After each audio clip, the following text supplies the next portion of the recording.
말씀 마태복음 13장 24절에서 43절까지 말씀 교독하겠습니다. 마태복음 13장 24절에서 43절까지 말씀 교독합니다. 예수께서 그들 앞에 또 비유를 들어 이르시되 천국은 좋은 씨를 제 밭에 뿌린 사람과 같으니 사람들이 잘 때에 그 원수가 와서 곡식 가운데 가라지를 덧뿌리고 갔더니 싹이 나고 결실할 때에 가라지도 보이거늘 집 주인의 종들이 와서 말하되 주여 밭을 좋은 씨를 뿌리지 아니하였나이까? 그런데 가라지가 어디서 생겨나있나이까? 주인이 이르되 원수가 이렇게 하였구나. 종들이 말하되 그러면 우리가 가서 이것을 뽑기를 원하시나이까? 주인이 이르되 가만두라. 가라지를 뽑다가 곡식까지 뽑을까 염려하노라. 둘 다 추수 때까지 함께 자라게 두라. 추수 때에 내가 추수꾼들에게 말하기를 가라지는 먼저 거두어 불사르게 단으로 묶고 곡식은 모아 내 곡간에 넣으라 하리라. 또 비유를 들어 이르시되 천국은 마치 사람이 자기 밭에 갖다 심은 겨자씨 하나 같으니 이는 모든 씨보다 작은 것이로되 자란 후에는 풀보다 커서 나무가 되매 공중의 새들이 와서 그 가지에 깃들이느니라. 또 비유로 말씀하시되 천국은 마치 여자가 가루 서말 속에 갖다 넣어 전부 부풀게 한 누룩과 같으니라. 예수께서 이 모든 것을 무리에게 비유로 말씀하시고 비유가 아니면 아무것도 말씀하지 아니하셨으니 이는 선지자를 통하여 말씀하신 바 내가 입을 열어 비유로 말하고 장세부터 감추인 것들을 드러내리라 함을 이루려 하심이라. 이에 예수께서 무리를 떠나사 집에 들어가서 가시니 제자들이 나와 이르되 밭의 가라지의 비유를 우리에게 설명하여 주소서. 대답하여 이르시되 좋은 씨를 뿌리는 이는 인자요 밭은 세상이요 좋은 씨는 천국의 아들들이요 가라지는 악한 자의 아들들이요 가라지를 뿌린 원수는 마귀요 추수 때는 세상 끝이요 추수꾼은 천사들이니 그런즉 가라지를 거두어 불에 사르는 것 같이 세상 끝에도 그러하리라. 인자가 그 천사들을 보내리니 그들이 그 나라에서 모두 넘어지게 하는 것과 또 불법을 행하는 자들을 거두어내어 풀무불에 던져 넣으리니 거기서 울며 이를 갈게 되리라. 그때의 의인들은 자기 아버지의 나라에서 해와 같이 빛나리라. 귀 있는 자들은 들으라. 아멘. 지금 계속해서 예수님이 비유로 천국을 설명하고 계시죠. 주인이 밭에 좋은 씨를 뿌렸지만 원수가 몰래 와서 가라지도 뿌렸습니다. 둘은 공존하지만 추수 때 가라지는 뽑혀 불사르고 알곡만 남겨지죠. 천국은 겨자씨처럼 작게 시작하지만 엄청나게 성장하고 또 작은 누룩이 전체를 발효시키듯 모든 것을 바꿔놓습니다. 예수님은 비유를 해설하시면서 감춰진 것들이 드러내려는 그런 의도라고 하셨습니다. 오늘 질문은 천국은 어떻게 지어져 갑니까? 천국은 어떻게 지어져 갑니까? 먼저 24절에서 30절 그리고 36절에서 43절까지 말씀을 근거로 악과 공존하지만 심판으로 다 제거되어 갑니다. 악과 공존하지만 심판으로 다 제거될 예정입니다. 예수님은 비유를 통해 천국을 지금 계속 설명하고 있습니다. 처음에 주인이 밭에다가 좋은 씨를 뿌렸으나 몰래 원수가 와서 곡식 가운데 가라지를 덧뿌리고 갔습니다. 싹이 나고 자라자 곡식과 가라지가 같이 있었습니다. 종들이 가라지를 알게 됐고 가라지를 뽑기를 원하는지 묻자 주인은 추수 때까지 기다리라고 하셨습니다. 왜 그런가? 가라지를 뽑는 과정에서 본의 아니게 곡식까지 알곡까지 해를 입힐까 염려해서 그렇습니다. 하지만 계속 그냥 두는 것은 아닙니다.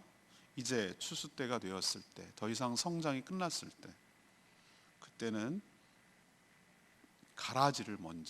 가라지부터 거두어들여서 묻고 불사를 거라고 하셨습니다.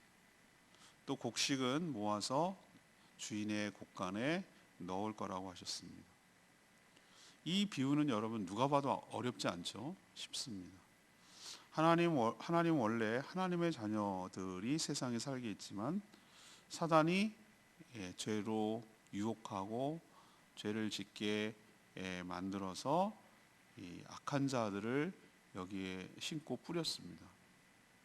그래서 지금 악과 선이 공존하는 것처럼 그렇게 되어버렸죠. 그래서 이 세상에 하나님이 창조하신 좋은 땅에 혼란을 주어 하나님을 대적하고 또 주인 행세를 하려는 그런 사단의 악한 의도 때문에 이렇게 된 것이죠. 그렇다고 하나님께서 당장 제거하십니까? 그렇지 않습니다. 전 이것이 참 하나님의 깊은 배려라고 생각을 하는데요. 그렇다고 제거하지 않는다고 해서 악한 것을 용납하는 것은 아니라는 거 여러분 아시겠죠? 그 의도가 그것을 제거하려다가 오히려 누구까지 다칠까봐, 알고까지 다칠까봐 그런 깊은 마음에서 자녀를 보호하기 위해서 그냥 두는 것이에요. 당장은 공존을 해도 심판 때가 되면 어디부터 제거가 됩니까? 악부터 제거가 되고 성도는 천국의 창고에 가게 될 줄로 압니다. 어젠가요, 그제군요, 월요일 날에 여전히 이만희 교주는 저에게 편지를 써서 마지막 개인이 돌아오라고 저에게 이렇게 전도를 하고 있는 거예요. 요즘 여러분 아시죠?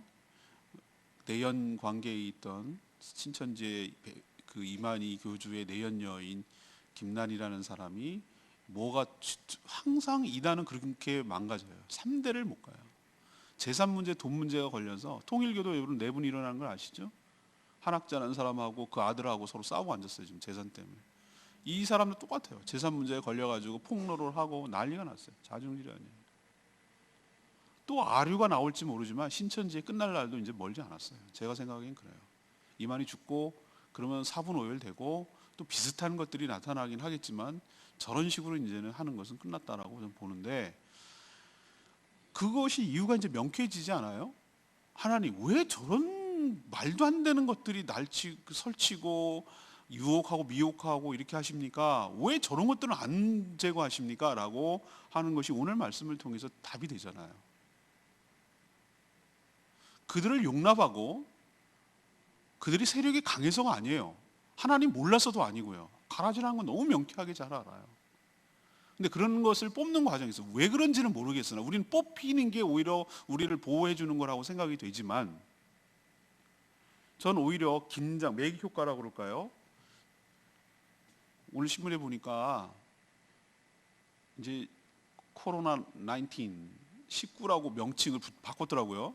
하여튼 뭐라고 그러든지 간에 어쨌든 이것 때문에 저는 뭐 하나가 확 달라졌는 줄 아세요?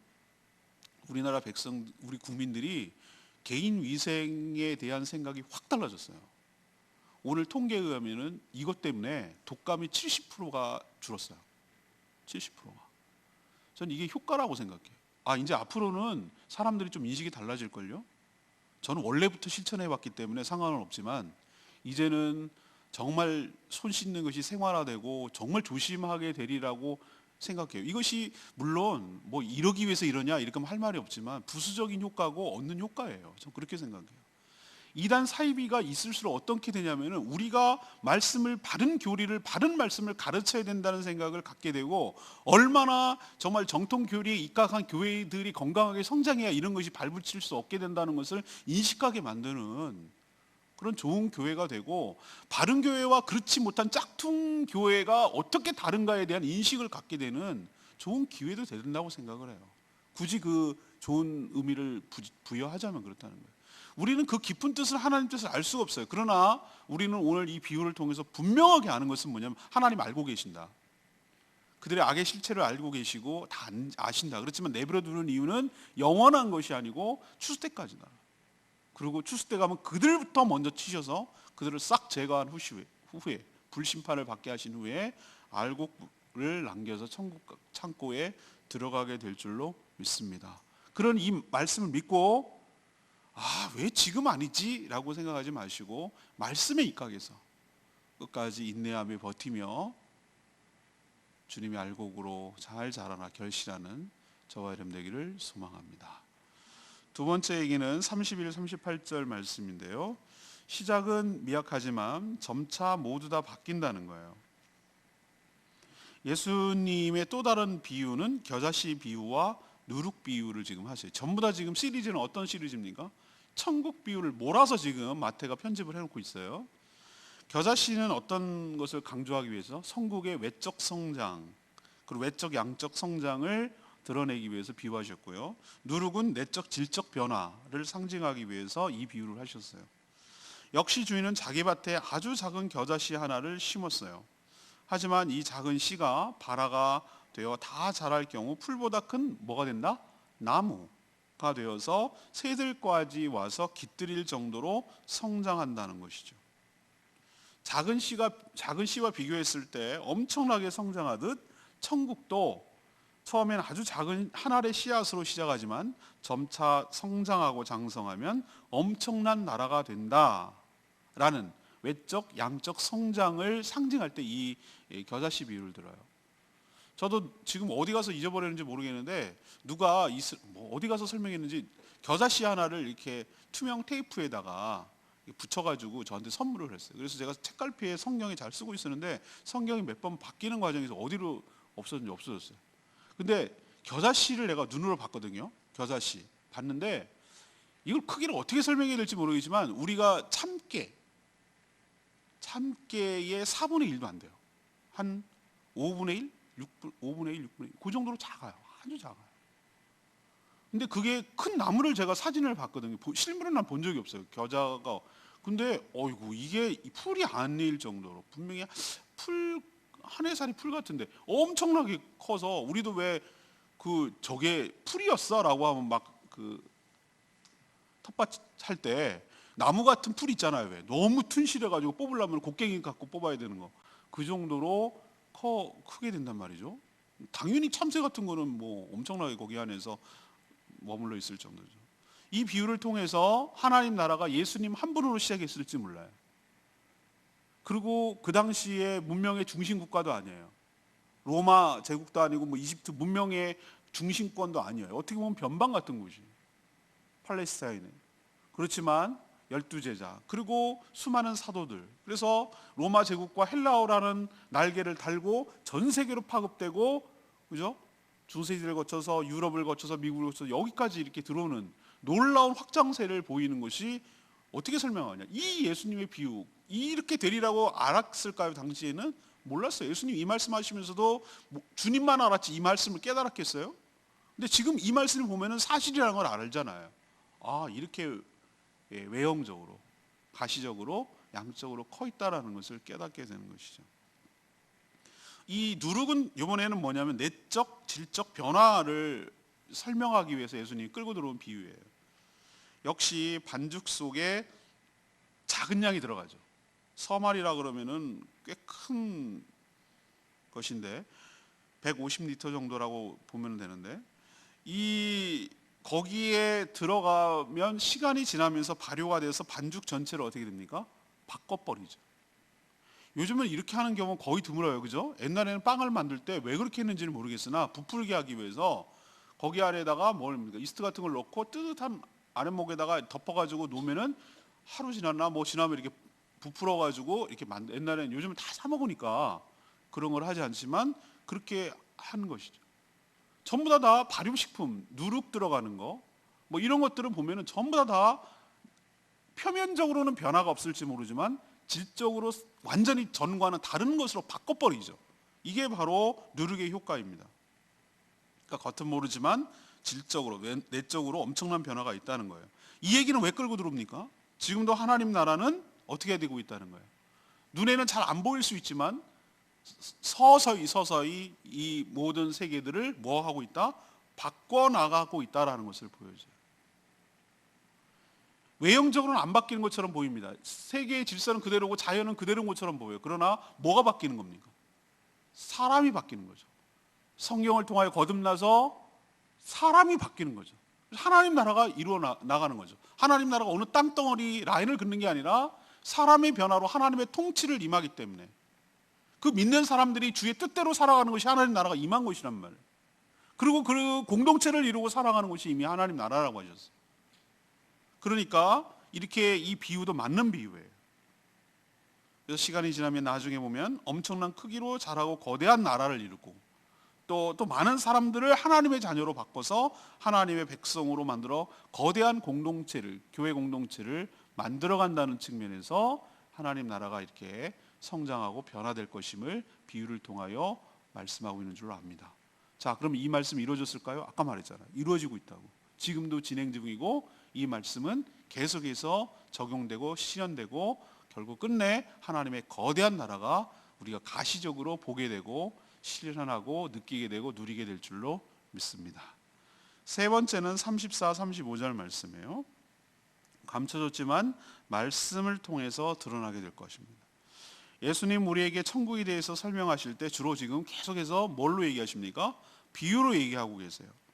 이것조차 의도적이었어요. 앞에서도 예수님은 철저하게 하나님의 말씀을 이루려고 순종하시는 모습을 보이셨죠. 그런데 이 비유로 말씀하시는 이유도 인용하셨어요.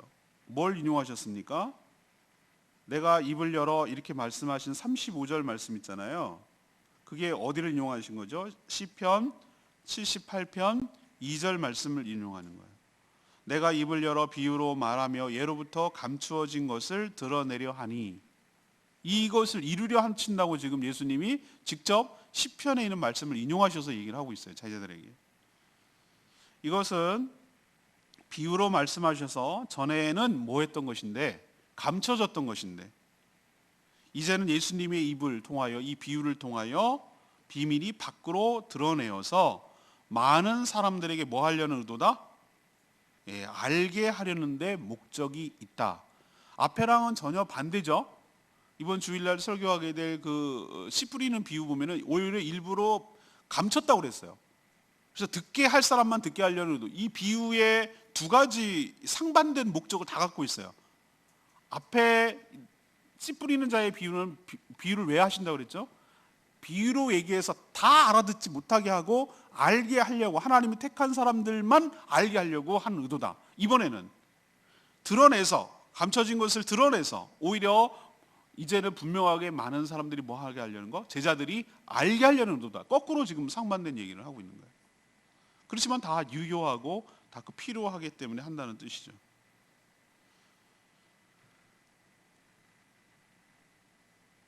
이제는 이렇게 비유를 통해서 주님께서 여러 가지 각도에서 하나님 나라에 대해서 설명했기 때문에 이제는 하나님 나라, 마태는 이것을 천국이라고 표현했고 다른 복음서는 하나님 나라라고 표현했는데, 이제는 하나님의 나라에 대해서 모르는 사람이 없어요. 근데 왜 알아야 되냐면 우리가 하나님 나라 살 거니까.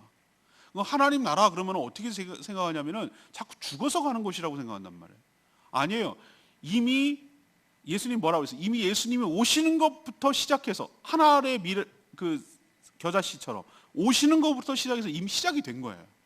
시작이 돼버렸어요. 지금 뭐 하고 있는 겁니까? 완성을 향해서 나가고 있는 거예요. 지금은 약간 미완성이 되는 이유는 여전히 가라지도 있고, 그죠? 완전히 부풀지 않았고, 그렇기 때문에 지금 진행되어 가고 있으나 분명히 종말을 향해서, 끝을 향해서 진행되고 있다는 것을 믿는 성도들이 알아야, 깨달아야 거기에 적응하고 거기를 협력하고 동참하고 그것을 누리게 되고 소망하게 되고 그렇게 될 것이라고 생각하기 때문에 주님께서 이렇게 설명하고 있는 줄로 믿습니다. 오늘 레마의 말씀이 그 마지막 43절 말씀인데요. 그때 의인들은 자기 아버지의 나라에서 해와 같이 빛나리라. 귀 있는 자는 들으라 라고 말씀하셨어요. 귀가 없는 자가 어디 있겠어요. 이 말의 은유는 주님의 말씀을 깨달을 수 있는 은혜를 입은 자들은 이 말씀을 마음에다가 새겨두라라는 뜻이죠. 그죠? 지금 당장 성도들이 불법을 행하여 넘어지게 하는 악한 자들 때문에 고초를 겪을 때가 참 많아요. 하지만 이런 상황은 영원하진 않아요. 마지막 때가 되면 확실하게 갈리게 될 줄로 압니다.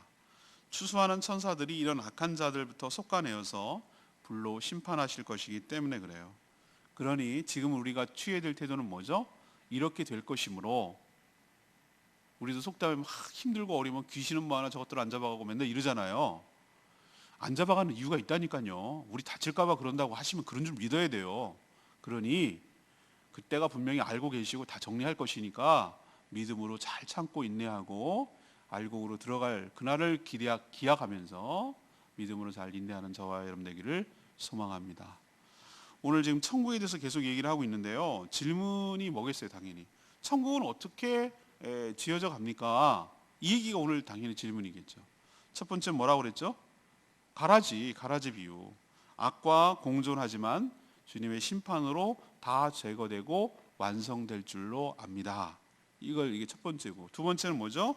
시작은 미약하지만 작지만 점차 모든 것을 바꾸고 가시적으로 드러나게 될 줄로 믿습니다. 이건 겨자씨와 누룩 얘기고요. 마지막 세 번째는 뭐죠? 전에는 감춰졌지만 예수님을 통하여 말씀으로 드러나게 될 줄로 믿습니다 라는 거죠. 예수님이 천국의 실체가 되고 시작점이 되니까. 그리고 지금 진행되고 있음을 우리는 보고 있잖아요. 겨자씨 지금 성장해서 외형적으로 보이죠?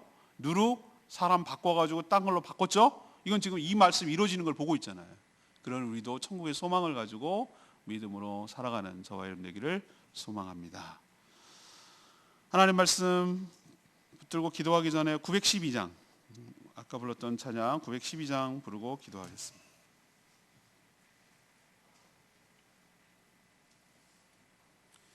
찬양집 912장. 물이 바다 덮음같이 주님을 아는 것이 온 땅에 퍼져나가게 될 줄로 믿겠습니다.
예수님께서 이런 비유를 하시는 것은 우리에게 뭘 하려는 거죠? 천국의 실체를 보여주시고 하나님 나라가 어떻게 진행되어 가고 있는 것을 가르쳐 주셔서 우리가 그것을 깨닫고 알게 하려는 데 목적이 있어요. 알면 어떻게 됩니까? 거기에 대해서 대비하고 동참하고 협력하고 그것을 바라보며 소망을 갖게 되는 것이죠. 우리도 작지만 이미 시작되고 거대한 나무를 이루어가고 있음을 기억하고, 작게 시작했지만 모든 것을 바꿔놓은 누룩처럼 지금도 진행되고 있음을 기억하고, 악과 공존하고 가라지가 여전히 있어 보이지만, 수많은 이단 사이들이 여전히 공존하고 있지만 하나님께서 모두 다 제거하시고 온전한 알곡만 천국에 들어가게 될 줄로 믿습니다. 주여, 이렇게 될 줄로 믿고 믿음으로 인내하며 살아가는 저희들 되게 달라고 주여 외치며 기도합니다. 주여 하나님,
하나님, 예수님의 다양한 비유로 천국이 어떤 곳인지 또 어떻게 완성되어 가는지 깨닫게 해주셔서 감사합니다.